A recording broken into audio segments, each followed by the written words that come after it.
నాగార్జున గారు, శ్రీనివాస్ గారు ముందుగా మీతోనే, ఎందుకంటే నిన్న ఆయన మొన్న శ్రీకాకుళంలో మాట్లాడుతూ ఆయన రాజకీయ సన్యాసం పాపం చేసేసానని అనుకున్నారేమో, కానీ ఏ సందర్భంలో బయటకు వచ్చినా రాజకీయాలు మాట్లాడతారు. అది మీరంటే రాజకీయ నాయకులు చెప్పాలి.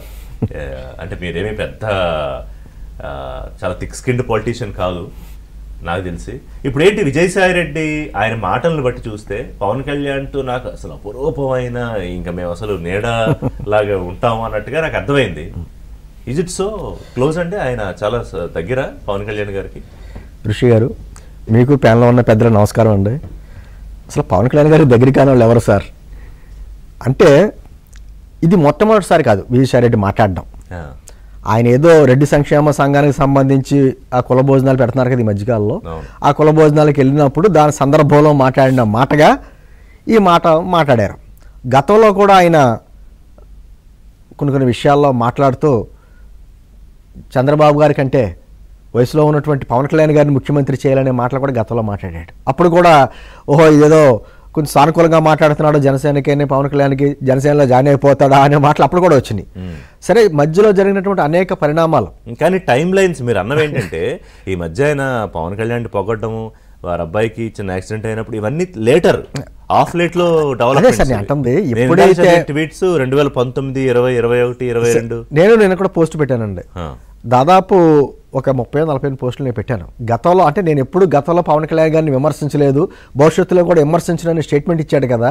మరి గతంలో వచ్చినటువంటి ఈ ట్వీట్లు అంటే ఏంటి అని చెప్పేసి మనం కూడా మాట్లాడుకున్నాం. నేను అంటుంది చాలామంది రాజకీయ పార్టీలు ఏ పార్టీలోనే చేరొచ్చు.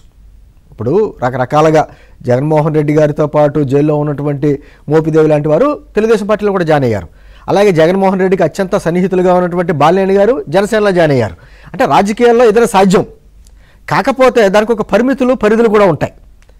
విజయసాయి రెడ్డి గారు అన్న వ్యక్తి వైఎస్ఆర్ కాంగ్రెస్ పార్టీకి స్థాపన కావచ్చు, అంతకుముందు జగన్మోహన్ రెడ్డి సంబంధించినటువంటి ఆ ఆస్తులు, అక్రమాస్తులకి సంబంధించినట్టు కావచ్చు. ఒక చార్టెడ్ అకౌంట్గా జగన్మోహన్ రెడ్డి గారికి A2 కింద ఉంది. పార్టీ పెట్టిన తర్వాత కాదండి, పార్టీ ముందు నుంచే కూడా ఆయనకి A2గా ఒక అండగా ఉన్నటువంటి వ్యక్తి. ఆయన చెన్నై కేంద్రంగా ఆయన పెట్టినటువంటి ఆఫీసులు కావచ్చు, ఆఫీసుల నుంచి ట్రాన్స్ఫర్స్ అన్నీ కూడా. ఆ తర్వాత జగన్మోహన్ రెడ్డితో పాటు సమానంగా ఆయన కూడా జైలు జీవితం అనిపించినటువంటి వ్యక్తి. తర్వాత మరి ఈ చెడినట్టు నటిస్తున్నారా, ఇది కూడా ఉంటాయి రాజకీయాల్లో. ఎందుకంటే నువ్వు ఆ గట్టున ఉండి నేను ఏ గట్టున ఉంటానో అన్నటువంటి కూడా ఉంటాయి. ఎప్పుడైతే ఆ మన లిక్కర్ స్కామ్ సంబంధించి కావచ్చు, లేకపోతే అంతకుముందు ఈ కాకినాడ పోర్టుకి సంబంధించి కేవీ రావు గారు కూడా అప్పుడు స్టేట్మెంట్ ఇచ్చారు.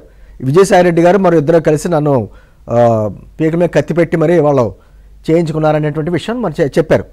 అదేవిధంగా లిక్కర్ స్కామ్కి సంబంధించి ఈయన కూడా A5గా విచారణకి వెళ్ళినప్పుడు బయటకు వచ్చి ఆయన చెప్పింది అంటే కర్త క్రియ రాజ్ కసిరెడ్డి అని ఆయన చెప్పడంతో మొత్తం లిక్కర్ స్కామ్కి ఒక ఆర్జుడి కింద అంటే బయటికి రావడానికి, ఇంకా మరింత మంది అరెస్ట్ అవడానికి కారణం, దర్యాప్తు జరగడానికి ఈయన కారణమయ్యాడు.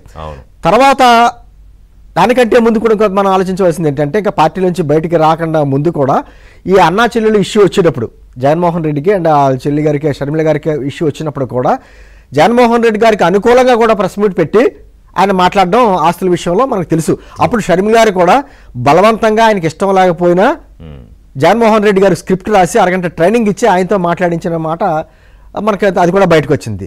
నేను ఏమంటున్నానంటే అంటే పార్టీలు మారడం, ఏ పార్టీలోనే జాయిన్ అవ్వడం అనేది ఎవరికి వెళ్ళకున్నదంటే వ్యక్తిగత స్వేచ్ఛ ఉంది. కానీ చేర్చుకోబోయే వ్యక్తి ఎవరో అనేది కూడా పార్టీ అధ్యక్షులు మాట్లాడతారు. ఎందుకంటే విజయసాయి రెడ్డినే చూడండి, ఇతను ఒక బొగ్గు లాంటి, వేడిగా ఉన్నప్పుడు ముట్టుకుంటే కాలుతుంది, చల్లారిపోయినప్పుడు ముట్టుకుంటేనేమో మసి అంటుకుంటుంది అండు. కాబట్టి అటువంటి వ్యక్తుల్ని చేర్చుకోకూడదా అనేటువంటి నిర్ణయం అధ్యక్షులు తీర్చుకుంటారు.